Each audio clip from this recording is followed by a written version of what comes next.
I've had a number of requests, both publicly and privately, to discuss imposter syndrome.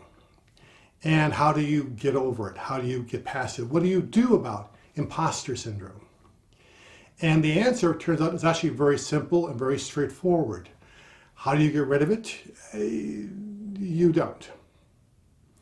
Every writer that I know, myself included, at least every good writer, myself hopefully included, suffers from imposter syndrome. We are sure that at any moment, someone will come through the door and take away your writer's card and say you're a phony.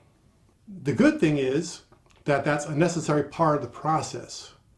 You want that fear and that energy in you at all times. Where it comes from is often very specific.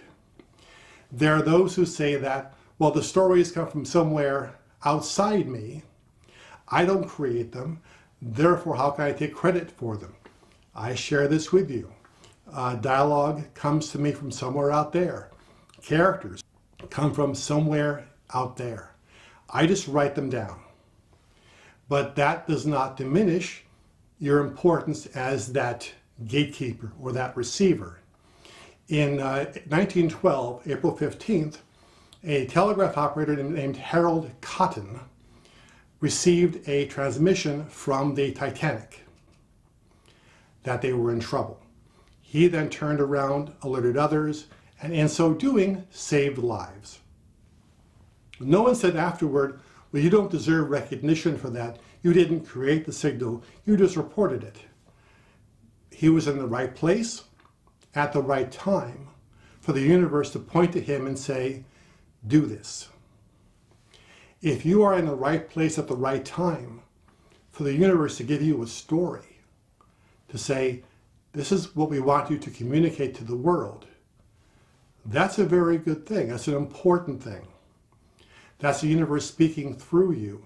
Doesn't negate your importance as part of the process. You are the receiver as much as Harold Cotton was in 1912.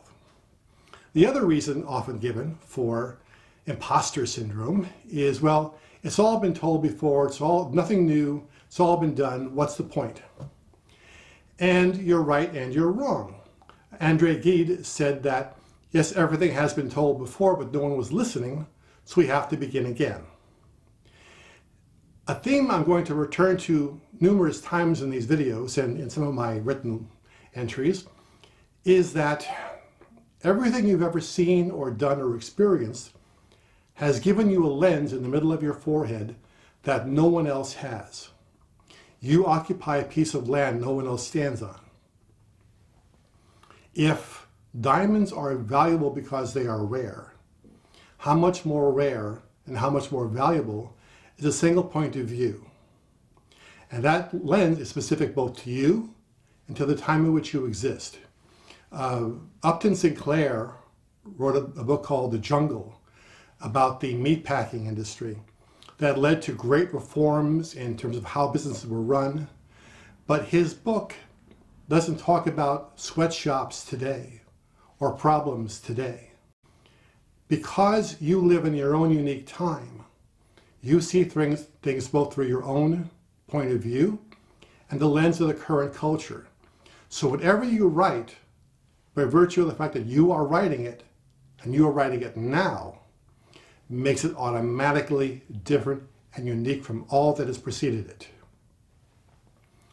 The interesting thing is that what I think is often considered to be imposter syndrome is magician syndrome. When a magician does a trick, the audience sees this amazing thing, but he knows how it was done. Writers are the same way. When you, in a piece of work, create an illusion for the reader that is so real that they accept it as much as they do their regular life, it's as viable to them as real experience, they're in awe. But you know the process. You know how you got there. You know how you made that trick happen. And so because you know how the trick works, it tends to distance you a little bit from taking the applause or the praise for that. Imposter syndrome is a great motivator. The opposite of imposter syndrome is complacency.